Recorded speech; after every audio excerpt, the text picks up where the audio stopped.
안녕하세요. 이정희입니다. 저는 오늘 이 시간부터 한 4시간 정도 여러분하고 함께 할 건데요. 2021학년도 사관학교 국어 기출 문제를 한번 같이 풀어보려고 합니다. 여러분들 문제는 이미 받아보셨으리라 생각합니다. 총 45문제이고요. 제가 이걸 4시간에 걸쳐서 같이 풀어보도록 할 건데 그래서 간혹 가다가 지문을 넘기는 경우도 있을 것 같고요. 우리가 좀 익히 알아서 별다른 풀이가 필요 없는 것들은 좀 이렇게 간결하게 정리하고 가려고 합니다. 여러분 문제 보셨듯이 그 뒤에 담겨져 있는 해설에도 굉장히 자세하게 풀이가 되어 있으니까요. 저와 함께 하고 또 부족한 부분이 좀 있는 것 같아 하는 부분들은 해설 참고하시면 더욱더 완벽하게 정리하실 수 있으리라 생각됩니다. 저는 그러면 문제 1번부터 가보려고 합니다. 문제 1번부터 3번까지를 보시면요. 강연을 듣고 그에 해당하는 문제를 풀어라 라는 문제입니다. 자, 이러한 지문 같은 경우는요. 어떤 사람이 앞에 나와서 강연을 합니다. 어떤 내용을 알려준다는 거죠. 그러면 가장 기본적으로 우리가 글을 읽을 때, 즉 지문을 읽을 때 알아야 되는 거. 이 사람이 무엇에 대해서 강연을 하는지, 그리고 강연하는 주제를 어떻게 청중들에게 어떠한 설명 방법으로 설명을 해 나아가는지, 그리고 자신이 강연하는 주제를 청중들이 잘 알아들을 수 있게 어떠한 방법들을 활용하고 그 다음에 어떠한 순서대로 강연하는지, 이러한 것들을 좀 주의 깊게 보셔야 됩니다. 그래서 우리가 익히 듣지 못했던 좀 어색하고 좀 생소한 것들의 강연의 주제가로 나올 거예요. 그러니까 읽어가면서 이 강연자가 어떠한 내용에 대해서 이야기하는지 했던 부분에서 동그라미를 좀 쳐놓는다던가 여러분만의 표지를 활용하시면 문제를 풀 때 다시 지문으로 돌아오더라도 그 부분에 빨리 찾아낼 수 있을 겁니다. 자, 그럼 우리는 지문 읽고 문제 한번 같이 풀어보도록 하죠. 자, 이 사람은 어떤 내용에 대해서 강연하는지 보죠. 자, 여러분 안녕하세요. 철학을 만나는 시간을 맡고 있는 땡땡땡입니다. 철학 선생님이신가 봅니다. 지난 시간에는 고대 그리스의 대표적인 철학자인 플라톤과 아리스토텔레스를 만나봤는데요 라고 하면서 지난 시간에 했던 내용 이야기를 살짝 언급해 줍니다. 오늘은 여러분에게는 다소 생소할 수 있는 고대 그리스의 철학자 퓨론에 대해서 소개해 드리려고 합니다 라고 하면서 오늘 강연할 내용 누구인가요? 바로 퓨론이라는 사람에 대해서 언급했네요. 자, 퓨론에 대해서 말씀드리기에 앞서 다음 화면을 볼까요? 라고 하면서 화면을 제시하고 있습니다. 이 화면에 드레스 사진 보이시죠? 라는 걸 통해서 이 사람이 어떠한 것을 제시했다. 사진 자료를 활용하고 있다라는 거 알 수 있네요. 이 사진에 드레스가 파란색 바탕에 검은색 줄이 있는 것처럼 보이시는 분 손 들어 보시겠어요? 라고 하면서 청중의 호응을 유도하고 있습니다. 네 라고 하면서 같은 사진을 보여주며 자, 그럼 이 드레스가 흰색 바탕에 금색 줄무늬 드레스로 보이시는 분도 계시죠? 손 들어 보세요. 학생들을 바라보며. 그럼 이번에는 다음 화면을 볼까요? 또 다른 사진을 제시하네요. 노란색 조명으로 빛나는 방 안에 사과가 놓여 있는 것이 보이시죠? 이 사과의 색은 무엇일까요? 학생들을 바라보니 어떻게 대부분의 학생들이 빨갛다고 대답했네요. 방금 여러분이 보신 화면은 엘리아슨의 한 가지 색의 방이란 작품인데요 라고 하면서 그 사과 사진에 대해서, 즉 어때요? 조도에 따라서 우리가 기억하는 것과 보려고 하는 것에 차이가 있다라는 걸 이야기하고 있네요. 자, 화면 제시 확인해 볼까요? 라고 합니다. 방과 사과 모두 노란색 화석갑이죠. 당황스러운 표정을 짓는 학생들이 많이 보이네요 라고 하면서 친근감을 제시하면서 어때요? 청중의 반응 유도 그 다음에 확인하고 있습니다.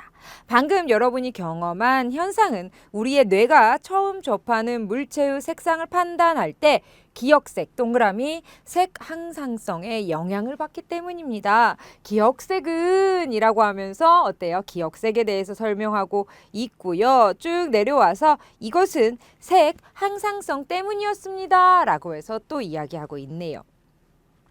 이제 여러분은 왜 그렇게 대답했는지 아시겠어요? 라고 하면서 우리가 사진을 보면서 이렇게 대답했던 이유에 대해서 이 현상에 대해서 설명해 주고 있습니다. 근데 이 이야기를 왜 했을까요? 퓨론하고 무슨 관계가 있을까요? 그 다음 내용이네요.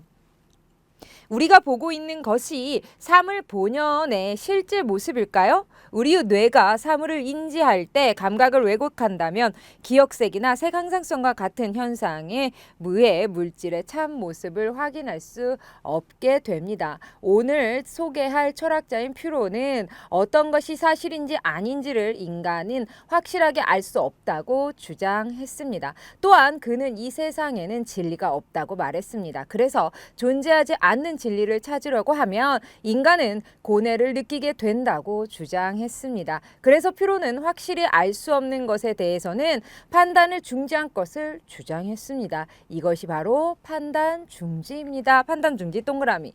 그 당시 그리스 말로는 이것을 에포케라고 했는데요. 에포케도 동그라미 해주셔야 되겠네요.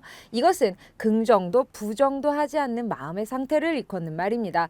퓨로는 진리를 얻으려고 할 때 고뇌가 생긴다고 보았고 이것에서 벗어나려면 판단 중지, 즉 에포케 상태가 되어야 한다고 생각했습니다.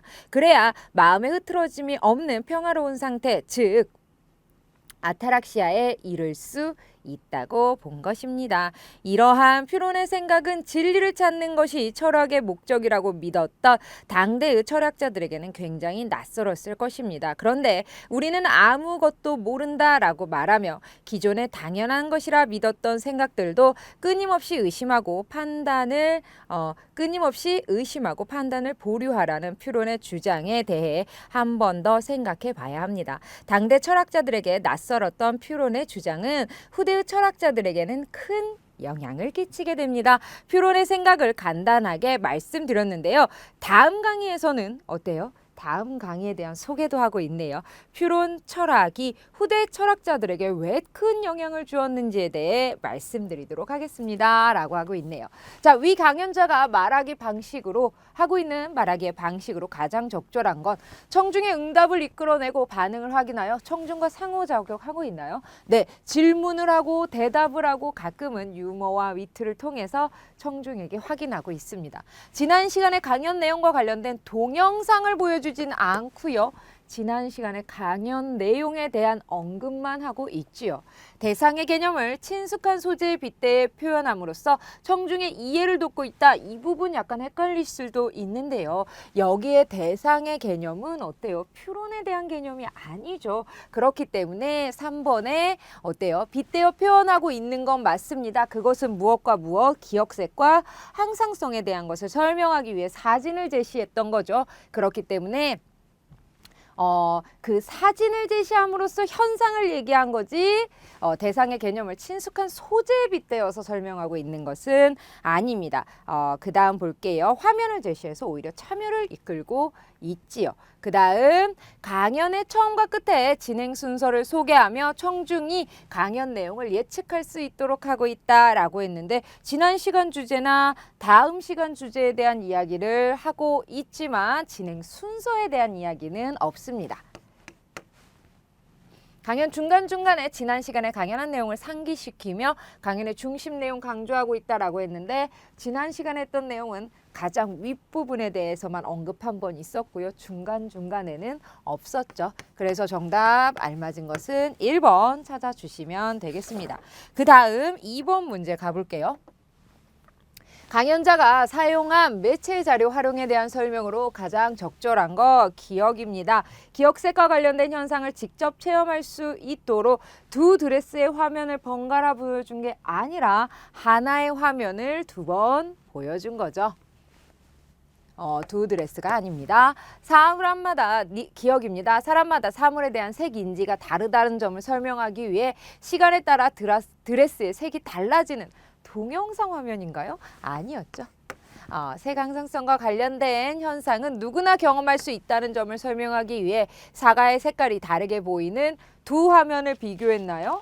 다르게 보이는 게 아니라 어때요? 우리가 어떻게 인지하고 있느냐, 기억하고 있느냐에 따른 것을 설명한 것이었죠. 그래서 다 웃었더라는 거 확인할 수 있죠. 계속 볼게요. 1, 2, 3번 다 아니고요.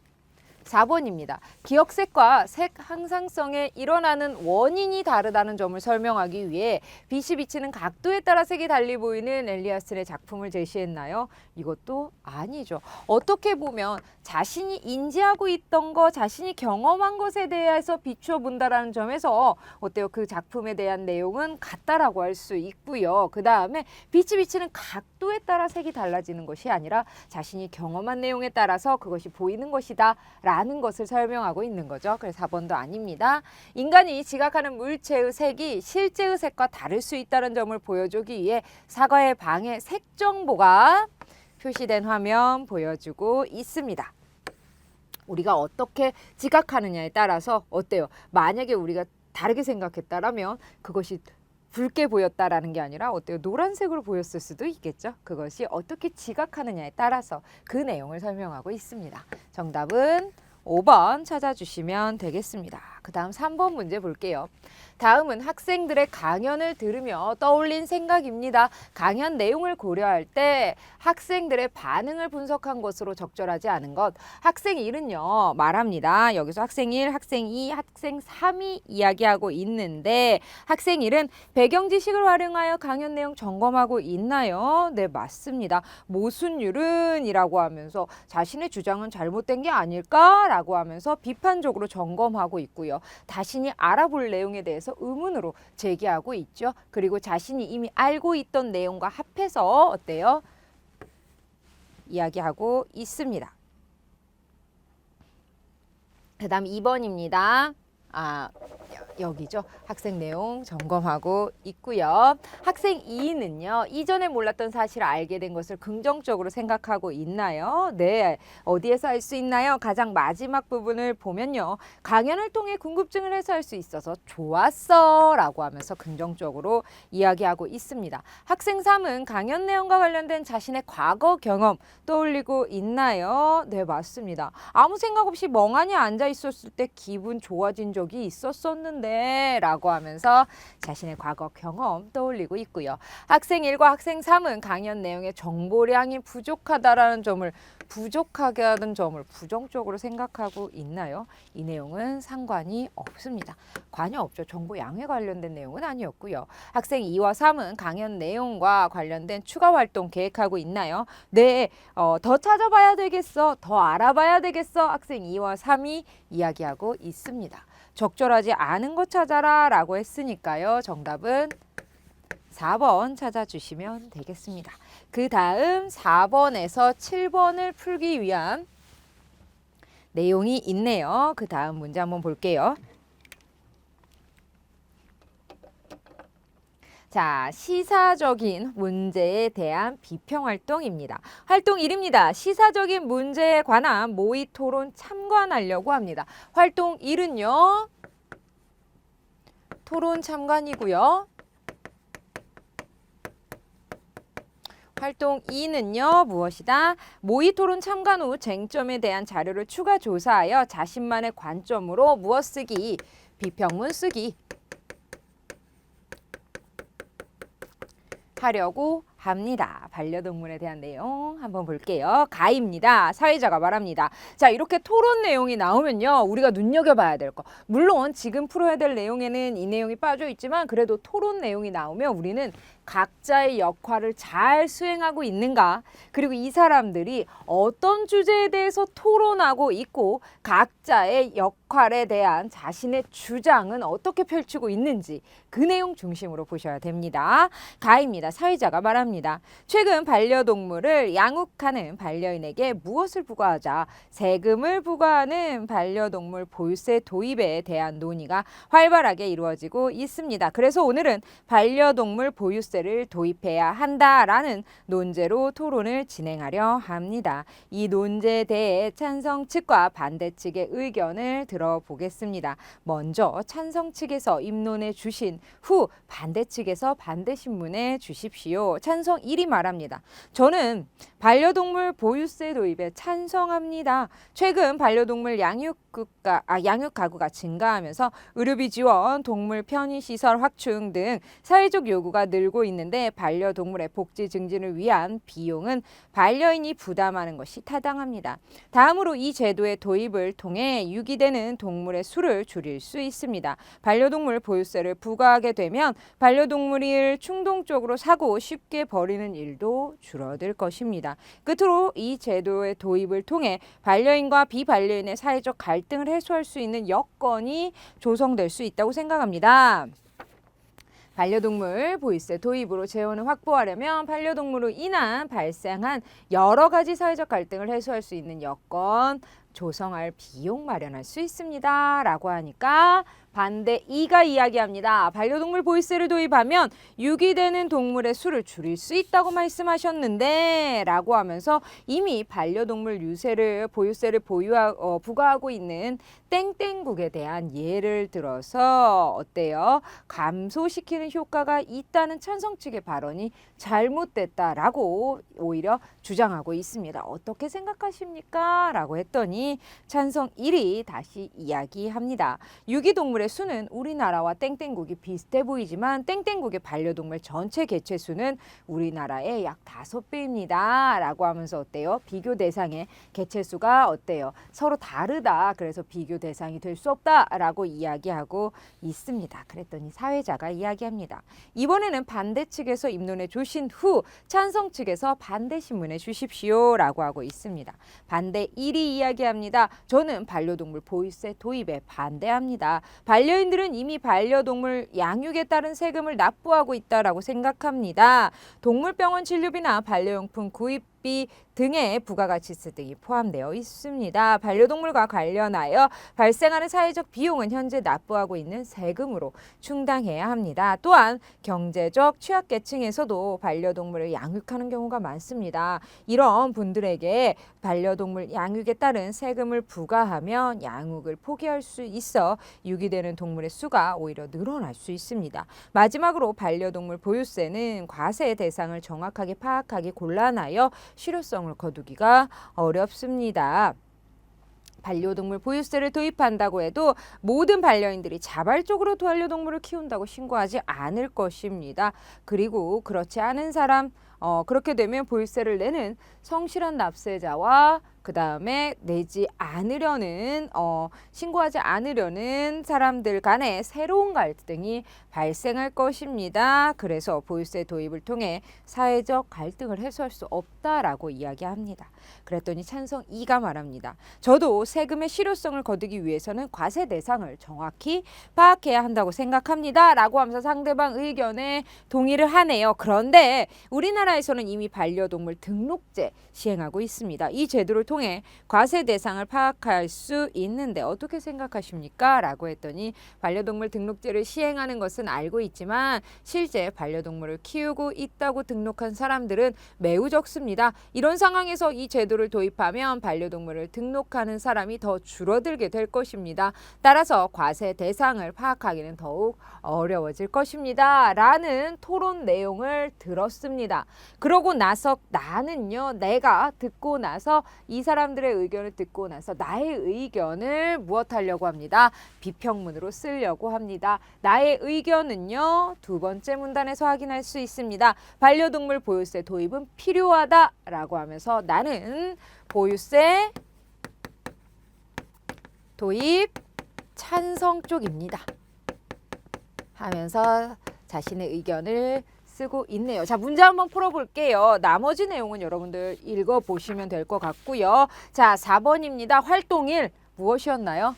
토론 참관이었죠. 토론 참관을 수행한 후 토론 내용을 정리한 것입니다. 적절하지 않은 거 골라보라고 하네요. 반려인들에게 반려동물 보유세를 부과하는 것의 타당성, 찬성 측에서는요. 반려동물의 복지를 위해 쓰이는 비용은 반려인들이 부담해야 된다. 반대 측에서는 부가가치세의 형태로 이미 동물병원이라던가 그 다음에 반려동물 용품을 통해서 세금을 이미 납부하고 있으므로 또 다른 세금을 과세하는 것은 타당하지 않다라고 반대 측에서 이야기하고 있고요. 그 다음 반려동물 보유세 도입으로 유기동물의 감소 기대 효과 있습니다. 반려동물을 충동적으로 사고 쉽게 버리는 일이 줄어들 것이기 때문에 유기동물이 어때요? 버려지는 동물이 감소할 것이다 라고 찬성 측은 얘기하고 있고요.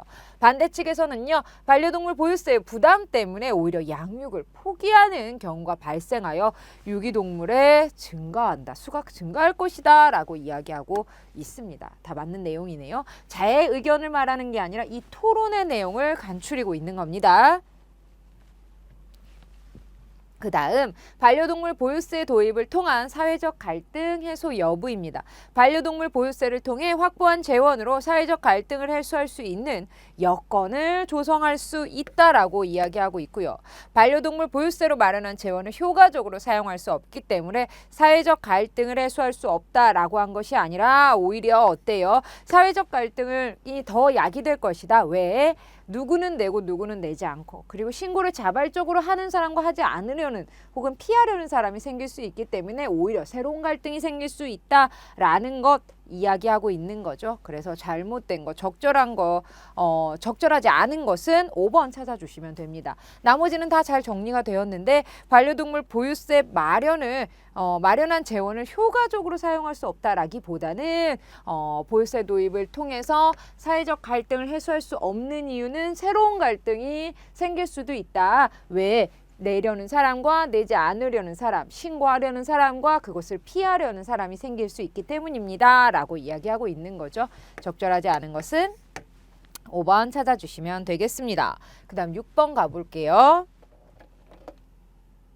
이제 문제 5번이죠. 4번의 정답은 5번 찾고 문제 5번입니다.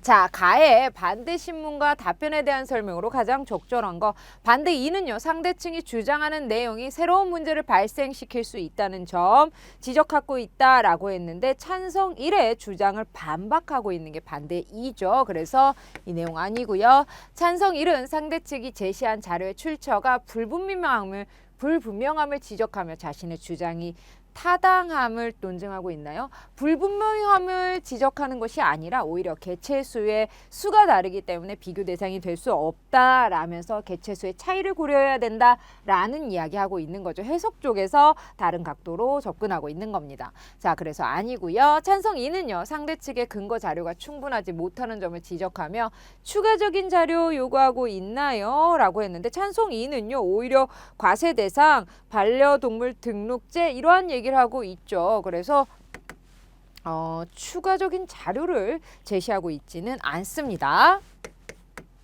그 다음 4번입니다. 반대 1은요. 상대 측이 제시한 내용으로 인해 발생할 수 있는 부정적 상황 언급하고 있나요? 내 반려동물 등록제를 시행하면 오히려 등록을 하지 않으려는 사람 때문에 더 줄어들 것이다. 그렇게 이야기하고 있습니다. 여러분 반대 1을 보시면요. 반려동물을 키운다고 신고하지 않는 사람이 일어날 것이기 때문에 그렇게 되면 보유세를 내는 성실한 납세자와 그렇지 않은 사람 사이에 새로운 갈등이 발생할 수 있다라고 이야기하고 있네요. 자, 반대 2와 찬성이 모두 상대방의 입장을 일부 인정하고 상대 측의 진술 확인 질문하고 있는지 한번 보니까 먼저 반대 2는 오히려 어떻게 해요? 찬성 측의 발언이 잘못됐다고 생각합니다. 어떻게 생각하십니까? 라고 하면서 상대방의 의견을 인정하고 있지는 않고요. 찬성 2는요. 저도 세금의 실효성을 거두기 위해서는 과세 대상을 정확히 파악해야 한다라고 하면서 입장을 일부 인정하고 있는 거는 찬성 2만입니다. 반대 2는 오히려 상대방의 의견을 반박하고 있는 거죠. 그래서 이 내용은 틀렸네요. 그래서 여러분들 앞에 내용 하나하나 간추린 내용으로 보시면서 정리해 주시면 되겠습니다. 정답은 4번 찾고요. 그 다음 6번으로 갑니다. 자, 다음 활동 2를 수행하기 위해 구상한 글쓰기 계획입니다. 비평문을 쓰려고요. 나에 반영되지 않은 내용 찾아봅니다. 자, 그러면 1, 2, 3, 4, 5번 중에서 나에서 확인할 수 없는 내용 찾으면 되겠네요. 정부 발표 나와 있나요? 네, 글 처음 부분에 나와 있습니다. 반려동물 보유세 도입 취지를 밝히면서 글을 시작하고 있고요. 반대 측의 주장에 대해 검토한 내용을 바탕으로 반려동물 보유세 대해 도입에 대한 나의 관점 명확하게 쓰고 있나요? 네, 두 번째 문단에서 확인할 수 있습니다.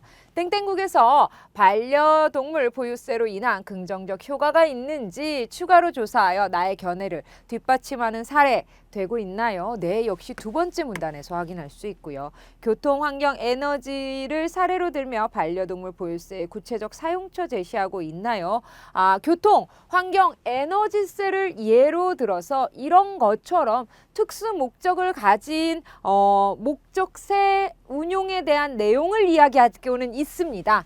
하지만 이것을 사례로 들며 구체적인 사용처를 제시하고 있지는 않습니다. 이것처럼 반려동물 보유세도 특별세 목적으로 걷어들여야 되고 이것들은 이것을 위해서만 써야 된다라는 이야기를 하고 있는 거지. 구체적인 사용처는 나와 있지 않습니다. 유기동물과 관련한 반대 측의 주장을 활용하여 신중한 검토 없이 제도를 도입할 경우 부작용이 발생할 수 있다라는 것을 어때요? 글 마지막 부분에서 확인할 수 있지요. 반영되지 않은 것은 4번 찾아주시면 되겠습니다. 저희 7번 갈게요. 7번입니다. 자, 보기는요. 나에 대해 상호평가를 한 내용입니다. 이를 바탕으로 나의 마지막에 새로운 문단을 추가하려고 합니다. 가장 적절한 거 마지막 문단에서 반려동물 보유세 도입에 대한 입장, 반대 입장, 그 다음에 기대 효과 언급하고요. 자, 이 정책을 왜 도입하려고 하는지 취지를 살리기 위한 방안을 제시하여야 합니다. 이게 다 들어가야 되겠네요. 자, 보시면요. 반려동물 보유세를 도입하는 것은 아직 이릅니까? 오히려 도입해야 된다라는 입장이죠. 그래서 1번은 더 읽어볼 것도 없고요. 2번입니다. 반려동물 보유세는요. 반려동물과 반려인을 위해 사용하는 세금입니다. 라고 하고 있고요. 그 취지를 잘 살리려면 반려인들에게 세금을 부과하는 것이 타당합니다. 하지만 부작용이 예상되기 때문에 과세 기준을 마련하기 위한 사회적 합의가 필요합니다. 라고 하면서 취지, 방안 설명하고 있습니다. 입장도 설명하고 있습니다만 안타깝게 기대 효과가 빠져 있네요. 2번 없고요. 그 다음 3번입니다. 죄송합니다. 3번이 빠졌네요. 3번을 여러분 우리 시험지에서 읽어보면 반려동물 보유세는 반려인과 반려동물을 위해 필요합니다. 라고 하면서 입장 얘기하고 있고요. 보유세 마련한 재원을 활용하면 반려동물을 위한 효과적인 동물보호 시스템 만들 수 있습니다. 따라서 반려동물과 반려인의 복지 증진을 위해 반려동물 보유세는 반드시 도입해야 됩니다. 라고 하면서 기대 효과, 정책 취지 얘기하고 있지만 역시 방안을 제시하고 있는 방안 제시가 없습니다. 자, 그 다음 4번 볼게요. 반려동물 보유세 도입이 필요합니다. 라고 하면서 주장하고 있고요. 확보된 재원으로 반려동물에 인해 발생한 문제를 해결할 수 있는 사회적 비용을 충당하고 라고 하면서 기대효과 이야기하고 있고요. 동물의 수를 감소시키는 효과를 거둘 수 있습니다. 하지만 정책의 취지 살리기 위해서 사회적 논의 과정과 과세액의 합리적 부과를 위한 기준은 마련되어야 됩니다. 라고 하면서 방안도 제시하고 있네요. 자, 반려동물 보유세는 우리 사회에 반드시 필요한 제도입니다. 라고 하면서 주장 얘기하고 있고요. 하지만 보유세가 도입되면 경제적으로 어려운 반려인들이 곤란을 겪을 수 있습니다. 그러므로 이 정책의 취지를 살리기 위해서는 반려동물 양육하는 경제적 취약계층에 대한 배려와 합리적으로 반려동물 보유세를 운용하기 위한 논의가 필요합니다. 라고 하면서 취지라던가 그에 대한 취지를 살리기 위한 것들은 나와 있습니다만 이것을 잘 지켰을 때 어떠한 효과가 있는지 역시 기대 효과는 알 수 없네요. 그래서 정답은 4번 찾아주시면 되겠습니다. 자, 이와 같은 문제는요. 문제에서 요구하는 내용이 무엇이 들어가야 되는지를 정확하게 파악하신 후에 주어진 글 5개 중에서 그 내용을 찾아낼 수 있는지 그 부분을 정확히 맺고 넘어가셔야 됩니다. 어느 하나만 빠져 있더라도 다 정답인 것 같아가지고요. 그래서 꼭 문제에서 어떤 내용이 추가되는지 확인하고 그 내용이 제대로 반영되고 있는지 확인해 주시면 되겠습니다. 그 다음 8번부터 10번까지 보지요. 8번부터 10번은 여러분들 읽지 않고 문제로 바로 넘어가도록 하겠습니다. 왜냐하면 그렇게 어려운 내용이 아니라서요.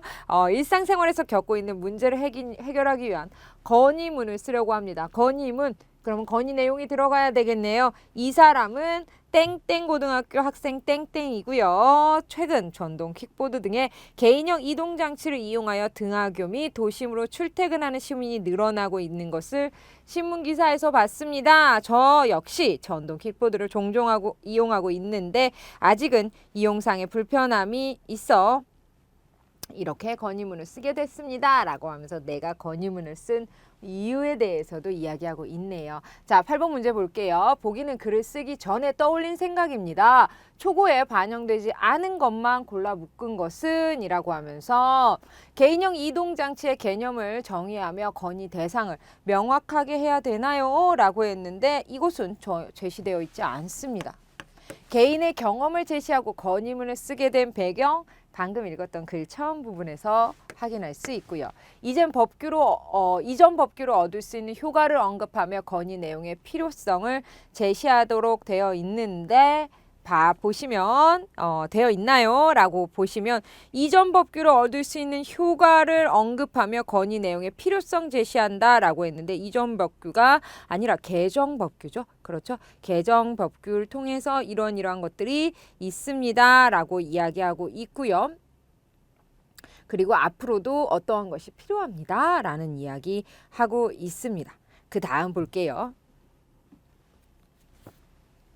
이전 법규가 아니라 개정 법규죠. 담화 표지를 사용하여 건의 내용을 명료하게 드러내고 있나요? 네, 맞습니다. 담화 표지 사용하고 있고요. 뭐 접속어라던가 첫째, 둘째 이런 것들을 통해서 어때요? 글을 더 간결하게 보이게 하는 효과가 거둘 수 있는 거죠. 개인형 이동장치 사용의 확대로 얻을 수 있는 기대의 효과를 거론하며 글을 마무리된다라고 했는데요. 네, 이 부분도 맞네요. 자, 그래서는 반영되지 않은 것만 골라라 라고 했으니까 기억과 디귿 정답은 2번 찾아주시면 되겠네요. 글 마무리에 보면 기대되어집니다 라고 하고 있습니다. 그 다음 9번 문제 볼게요. 9번 문제는 이제 그래프가 나와 있고 여러 가지 뭐 그림도 나와 있고요. 통계 자료가 나와 있고요. 그 다음에 나는요. 신문 기사가 나와 있고요. 다는 인터뷰가 나와 있습니다. 땡땡시청 관계자. 자료를 활용하여 학생의 촉구를 보완하려고 합니다. 자료의 활용 방안 적절하지 않은 거. 1번 보면요. 가에 2 활용하래요. 동그라미 나와 있는 통계 자료죠. 활용하여 우리 시에서 개인형 이동장치 활성화하기 위해서는 개인형 이동장치 전용 거치대와 충전소 등의 제반 시설을 갖출 필요가 있다는 점을 구체적으로 제시하면 좋겠네요. 그 이유가 전용 거치대가 미비해서 40%, 충전소 미설치가 23%, 그러니까 총 63% 등이 63%가 구입을 망설인다라고 했으니까 이것만 충족돼도 늘어날 수 있겠네요. 자, 나를 활용하여 신문 기사를 말을 하는 거죠. 개인형 이동장치를 이용하면서 발생할 수 있는 안전사고를 예방하기 위해 자전거 도로의 확충이 필요하다는 점 강조하면 좋겠네요. 그 이유가 자전거 도로가 협소하고 정비가 제대로 되지 않았기 때문에 라는 구절에서 확인할 수 있고요. 자, 다를 활용하여, 다는요 인터뷰입니다. 다를 활용하여 우리 시도 개인형 이동장치 공적 대여 서비스 제도가 시행되면 개인형 이동장치의 증가로 환경에 긍정적인 효과를 얻을 수 있음을 들어 건의 내용을 근거로 삼으면 좋겠네요. 그래서 이 내용도 맞고요.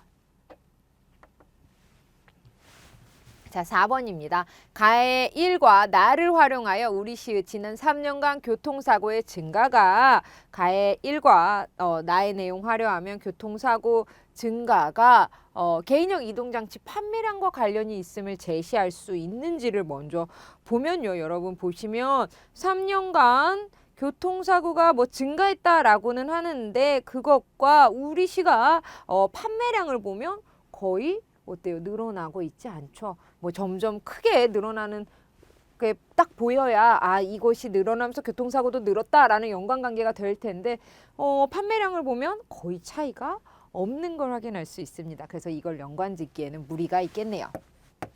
자, 가의 이와 다를 활용하여 경제적인 이유로 개인형 이동장치를 구매하지 못하는 사람들도 이 장치를 이용할 수 있게 된다는 점을 들어 공적 대여 서비스 제도 도입의 필요성을 강조해야겠다라는 거. 가의 이 그 구비를 망설이는 이유와 다 이렇게 만약에 구비를 하면 이용을 하면 이러한 것들이 좋습니다. 그리고 공적 서비스 제도가 있습니다. 라는 걸 연관 지으면 좋을 것 같네요. 그래서 정답은 아닌 거 4번 찾아주시면 되겠습니다. 그 다음 10번 볼게요. 자, A에서 E 고쳐 쓰기 위한 방안으로 적절하지 않은 거 A, 그 다음에 C, D, E 다 이렇게 고쳐 쓰는 게 기대됩니다로 수정하면 더욱더 좋을 것 같고요. 바로 뒷문장과 위치를 바꾸면 문장이 더 수월하게 읽힌다라는 거, 흐름이 좋다라는 거 알 수 있습니다. 하지만 2번 접속어의 사용이 부적절한 건 맞습니다만 하지만이 아니라 그러면으로 바꿔줘야 합니다. 여러분 앞에서 보시면요. 거치대의 마련이 필요하다고 생각합니다. 개인형 이동장치를 들고 지하철이나 지하철이나 버스를 타지 않아도 되기 때문에 라고 하면서 필요합니다. 이 이유 때문입니다. 라고 하면서 내용의 흐름을 보면 순접이라는 거 알 수 있습니다. 그렇기 때문에 우리는 순접 접속어를 써야 됩니다. 그런데나 하지만은 역접 접속어 있기 때문에 적절하지 않습니다. 이 내용은 조금 쉬웠죠? 그래서 정답 2번 찾아주시면 되겠습니다. 자, 오늘은요. 여기까지 우선 정리를 해야 될 것 같습니다. 시간이 너무 길어지면 또 힘들기 때문에 10번까지 정리를 하고요. 그 다음 문제 이제 11번부터는요. 여러분 보시면 아시겠지만 문법 문제입니다. 문법 문제가 그렇게 또 어렵지는 않더라고요. 왜 그러냐면 주어진 내용 확인하면서 풀면 되니까요. 11번부터 다음 강의에서 만나도록 하겠습니다. 여러분 문제 풀고 저 만나러 오세요. 감사합니다.